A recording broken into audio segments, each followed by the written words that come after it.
And so yeah, it's 90 some degrees out. It's hot out there. But this thing, hey, is a must-have. So come along, check it out, and I'll show you exactly what I do. Turn this from a house unit to a kick butt overland camp unit. So yeah, here we go. Living camper life, solar power. You can't run a traditional AC unit, so you got to do different things.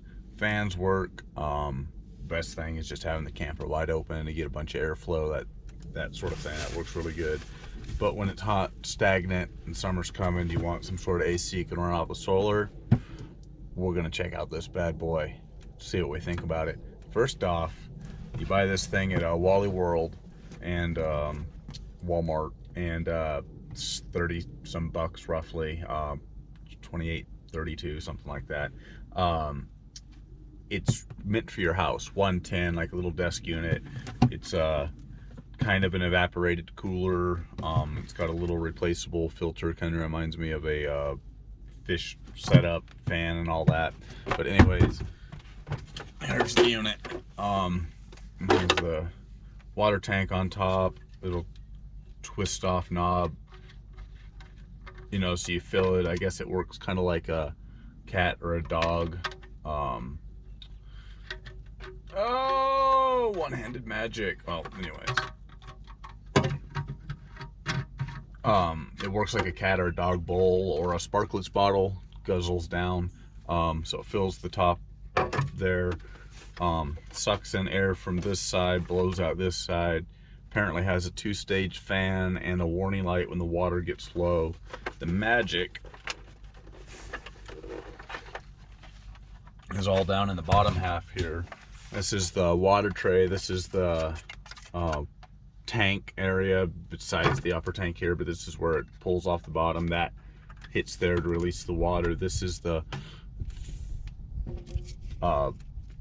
cooler mat, evaporated mat, I guess, for lack of a better term. So that's that part. So that's the lower half.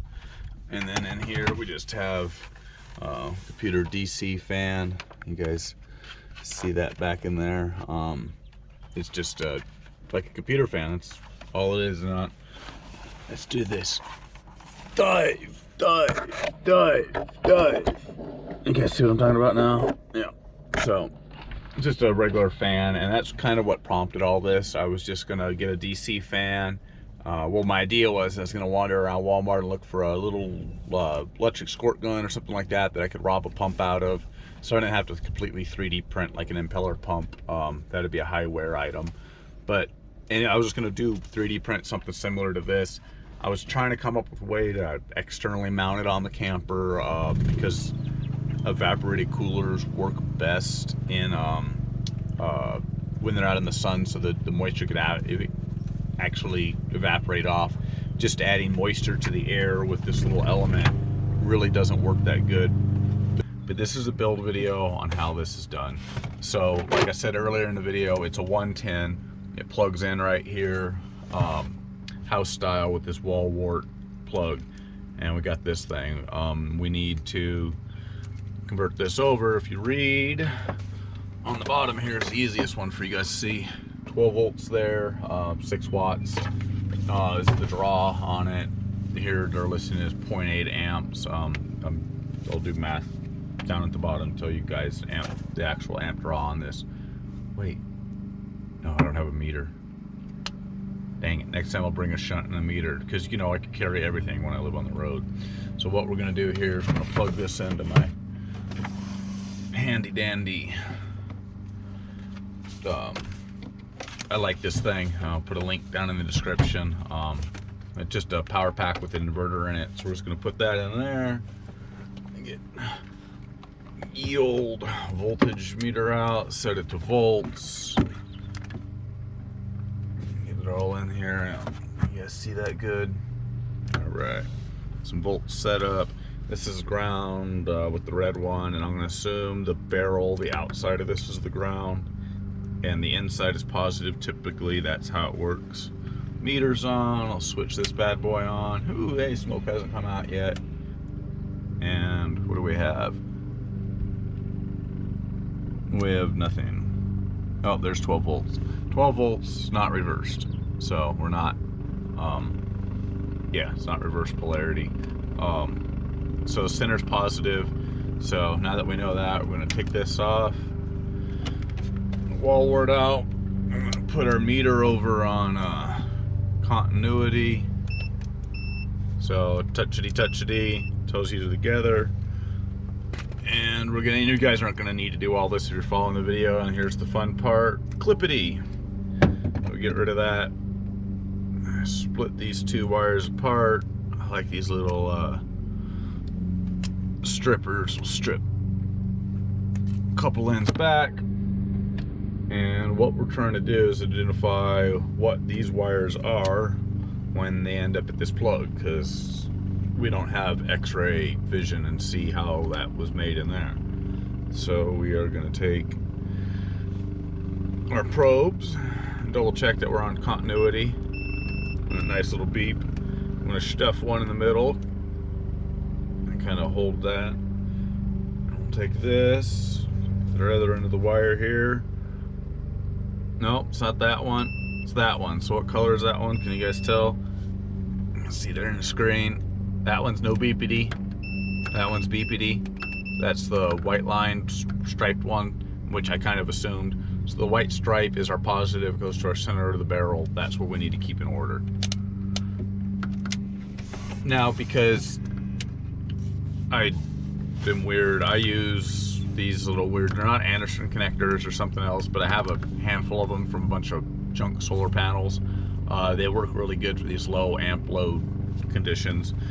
Always make sure you're doing this on a fused circuit, not directly to the battery with something like this, because that's how you let smoke out if something goes wrong.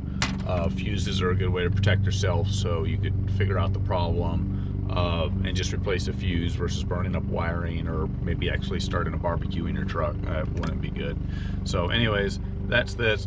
I'm gonna get to doing some soldering here because this video is not about soldering. I'll just show you a quick blip of it in here, and yeah.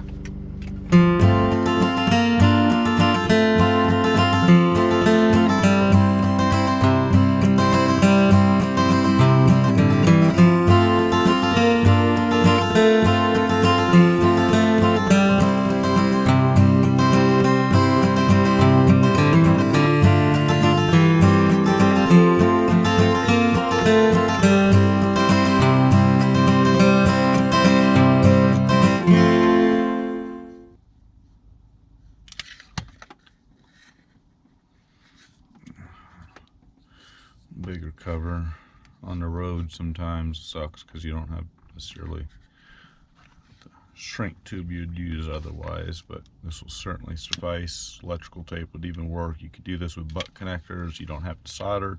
You could twist the wires together and use Scotch tape, I guess, if you felt the need to. Just be mindful of how safe it is, how you use it. Yeah, but that's virtually what we're trying to accomplish. So let me clean up this mess, get ready to set here. We'll be back in just a second. Plug this in.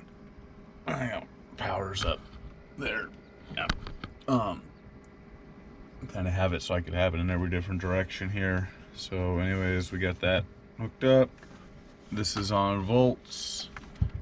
So you guys can see it there. Black plug on the outside, it should be ground. Center on the inside, ooh, no sparks. 13 and 7.5, 7.4, 7.3 volts. So yeah, let's put some water in this unit and see if she'll rock and roll. Now this should just drop onto here. Around, get our power in.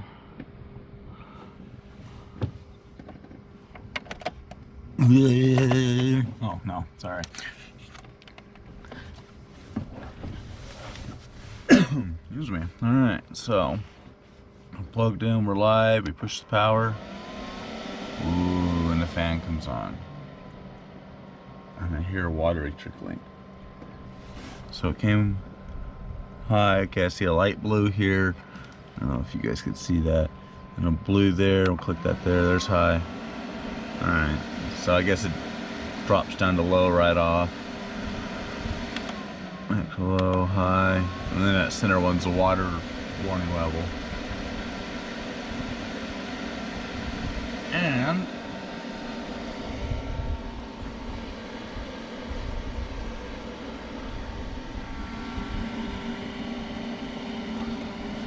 I don't know how well you guys could see that. Stuff the old camera ski in there for you. But it is flowing. There's water trickling over the pad there. Like I said, you want this thing to be in the sun, so what we're gonna do is we're gonna set it right here. So it's in the sun. You could do the maximum amount of evaporating it can. You know, pointed at me. And I could definitely say that is like chilly, cool, like air. That's, yeah. Just wanted to clue you on a little mod I did. I took this thing apart, which wasn't easy. I don't recommend taking this top part apart.